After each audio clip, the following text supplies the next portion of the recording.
ఇశ్రాయేలీయుల మధ్య వ్యభిచార పాపం పెరిగింది.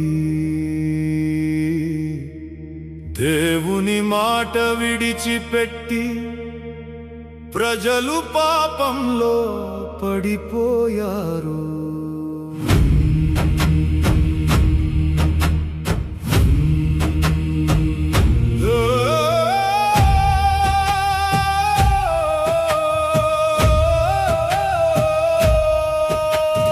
దేవుని కోపంతో శిక్ష మొదలైంది.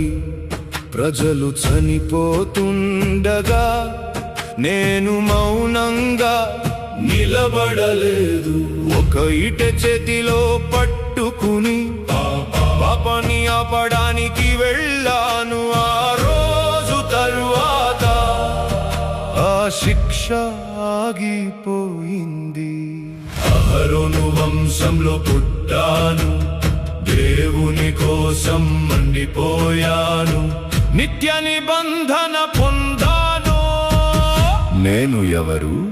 కామెంట్ చేయండి.